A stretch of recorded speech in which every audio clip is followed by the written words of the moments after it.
Scott just made the point. Jefferson used to be a lot more secure, not just. Jurassic World set the record for the biggest global box office opening weekend ever. And the left is just miserable about it. I'm PJTV's Scott Ott, joined now by Bill Whittle and Stephen Green to issue a major spoiler alert. That's right, the left wants to spoil your enjoyment of this summer blockbuster because they think the dinosaur thriller is a throwback to that epic of legend when women crawled through the slime and cowered before their thunder lizard men. That's right, Jurassic World is sexist. They say that because the protagonist, played by Bryce Dallas Howard, who, by the way, is Ron Howard's daughter, actually transforms from a no-fun, nothing-but-business corporate automaton who doesn't even care about her own nephews into a compassionate person who loves the kids and wants a life together with a manly man played by Chris Pratt. Now, a writer at the Daily Beast said, quote, "The film really hammers home the unsettling path to motherhood journey." He noted that femininity is, by and large, a social construct, and in 2015, to embrace one's femininity doesn't mean choosing motherhood and a man over a successful career. We've moved past that. We've evolved. Now, Bill Whittle, if Bruce Jenner can become a woman before our very eyes, decked in pretty lingerie, tight sweaters, and high heels, why won't the left let another make-believe character embrace her inner truth? You know, speaking of movies, there's a kind of an iconic scene at the end of the movie Poltergeist, which is this house built over a burial ground, right? The actual house is constructed on basis of pure evil. And at the very end of the movie Poltergeist, so the family escaping, running for their lives in their station wagon, they look in the rearview mirror, and the house basically just kind of starts to break into pieces and gets sucked into this tiny little black hole of matter and then just disappears into the vacuum created by its own presence. And that's what progressivism is today. That's what's happening today. As this thing collapses under the weight of its own absurdity, the circle gets tighter and tighter and tighter, right? You have people who are progressive leaders, white males, saying, I can't really write anymore. It's not fair for me to write anymore because as a white male, my privilege is so overwhelming that my opinion has no value. And this is just an extension of this kind of grievance mongering and the playing down of the victim card. If what they're trying to say is that a woman cannot have emotions and be a mother, that by definition, her deciding to become more in tune with her feelings and be closer to kids and family is in fact an anti-feminist statement, well, that's not going to end very well.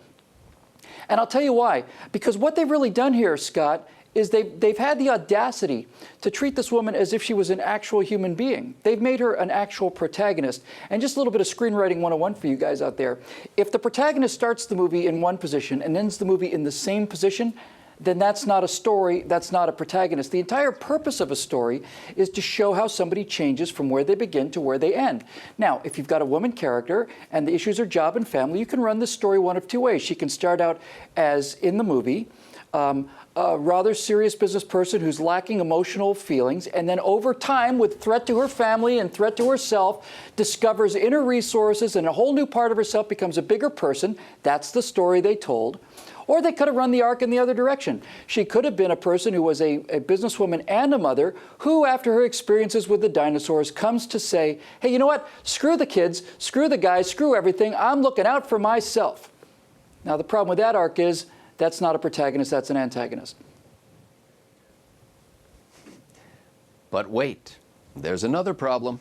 The man she falls for is a kind of scruffy, muscular, sweaty guy. He rides a motorcycle that he fixes with tools and his own bare hands. He directs the behavior of carnivorous velociraptors with his voice and his commanding presence alone. He says that he can do that because he's, quote, the alpha male. Now, Stephen Green, we know that the alpha male is extinct, unacceptable in civilized society. So how did this film do $500 million in 4 days? Well, I'm going to jump to part of your premise there, because without alpha males, you don't have a civilized society. You've got the worst sort of barbarism and mob rule. and all the rest. But listen, I haven't seen the movie yet. I'm dying to, and I'm going to go see it this Saturday. Melissa, my wife and I, we've got a little tradition. We'll have a movie night. We always go to Kura, our favorite sushi place, and the movie theater is just about 5 minutes away from there, and we'll catch a movie. We've got a babysitter that works. And usually what happens is Melissa says, hey, we don't have anything on this weekend. Let's do a movie night. And I say, great. And then we talk about what movie we want to see. This time it was, we don't have anything going on next weekend. We're going to go see Jurassic World. There was no discussion. There was no debate. There was not, what do you want to see? No, it's, we're going to see Jurassic World. Now, I know why my little boys want to see it, although they're not coming with us on this one because they're, 9 and 4, and there's dinosaurs. And I know why, as a grown adult male, I want to see it, and that's because there are dinosaurs, right? My wife, on the other hand, her needs are a little more complicated, a little more feminine, shall we say, maybe even a little more civilized. Careful. She wants to see hunky Chris Pratt be the dinosaur whisperer.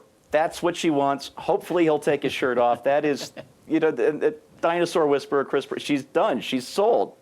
Hooked, just like I am, just like my boys are with the dinosaurs rampaging and doing all this stuff. And the reason for that is, my wife is a career woman. She's great at her job, but she's also great at being a wife and a mom. It's an amazing thing. You really can have it all. You make compromises along the way, but a womanly woman responds to a manly man, and that is about half of your $500 million in movie ticket sales right there. Well, I did see Jurassic World Sunday night with my teenage and now young adult children.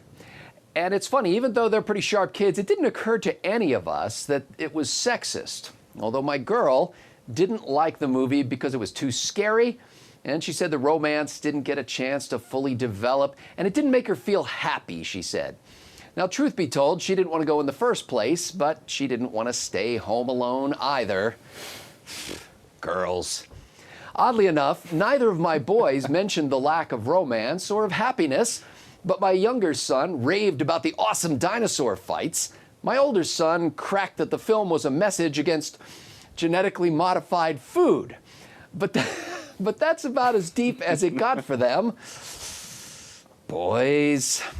Hollywood has invested trillions of dollars over the years in hammering home messages, and we conservatives usually notice their ham-handed propaganda, but we don't let the preaching stand in the way of the fun.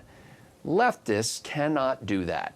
If a movie goes off script, so to speak, and allows a bit of real human nature to intrude upon their progressive social constructs, they whimper, and then they pee all over everyone in range. If these joyless cephalopods would put down their talking point index cards for a moment and just look at the screen, they'd find in Jurassic World a woman who grows emotionally, who learns to embrace life, to be a leader and a lover, and who ultimately slays the dragon before walking off into the sunset side by side with the alpha male. Who says that women can't have it all? Leftist crybabies, that's who. For Bill Whittle, Stephen Green, and the entire Trifecta crew at pjtv.com, I'm Scott Ott.